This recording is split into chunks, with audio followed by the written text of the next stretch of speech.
চানাচুরের মধ্যে ডিম দিন আর দেখুন কি হয়। যখন আপনি কি খাবেন মাথায় আসছে না, ঠিক তখন এই জিনিসটা তৈরি করতে পারেন। এটা বানানো অনেক সহজ, এমনকি বড় বড় 5 স্টার রেস্টুরেন্টের শেফরাও এই সিক্রেট রেসিপিটা শেয়ার করতে পারবে না। যেহেতু এটা বানানো খুবই সহজ, তাই একবার হলেও এটা ট্রাই করে দেখতে পারেন। চানাচুরের মধ্যে 3টে ডিম দিয়ে ভালোভাবে মিশিয়ে নেবেন। এরপরে সম্পূর্ণ মিশ্রণটিকে একটি ব্লেন্ডার জারের মধ্যে ঢেলে দিবেন। এতে আরো কিছু জিনিস আপনাকে অ্যাড করতে হবে, যেমন 3টে কাঁচামরিচ, 3টে রসুনের কোয়া, 2 টুকরো আদা। এখানে করতে হবে কি, চানাচুর আর ডিমের মিশ্রণটিকে একেবারে ভালো মতো ব্লেন্ড করে নেবেন, যাতে একেবারে লিকুইড হয়ে যায়। এটা হতে হতে জানিয়ে দিতে পারেন আপনি কোথা থেকে ভিডিওটি দেখছেন।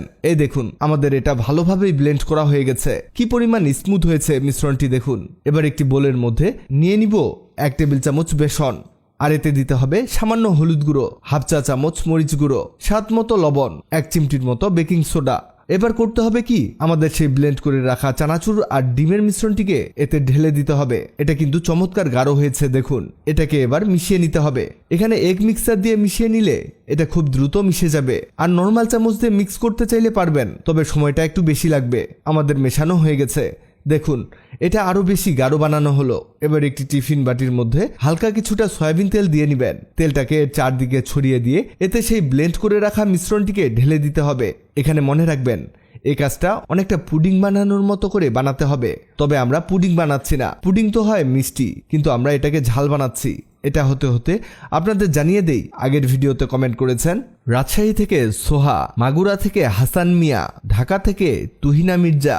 আপনারা যারা কমেন্ট করেছেন আপনাদের ধন্যবাদ। ঢাকনা খুলে দেখাই এটা আসলে হলো কিনা। এটা হয়েছে কি হয়নি আপনি কিভাবে বুঝবেন?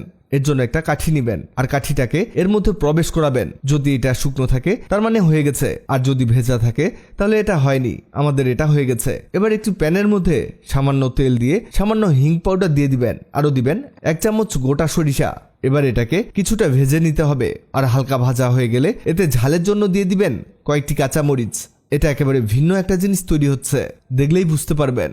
মরিচটাকে হালকা ভাজা দিয়ে নিতে হবে। এবার এতে দিয়ে দিবেন পানি। আপনারা অনেকেই ক্লিয়ার স্যুপ খেয়েছেন, এটাকে ক্লিয়ার স্যুপের মতো করেই বানিয়ে নিতে হবে।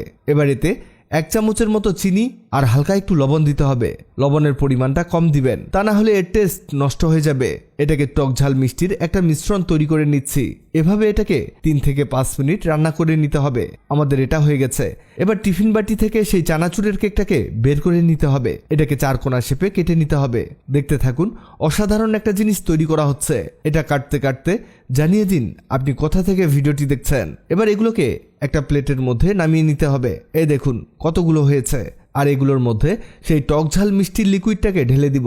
চমৎকার মজার একটা নাস্তা রেডি হয়েছে। অবসর সময়ে এটা একবার হলেও তৈরি করে দেখুন। আপনি এর টেস্ট একবার পেলে এর ফ্যান হয়ে যাবেন। দেখলেন তো কত সহজে কত মজার একটা খাবার তৈরি করে দেখালাম। ভিডিওটি ভালো লাগলে লাভ রিঅ্যাক্ট দিন। এমন সব তথ্যবহুল ভিডিও পেতে ন্যাচারাল বিউটি হ্যাক্সকে লাইক ও ফলো দিয়ে রাখুন।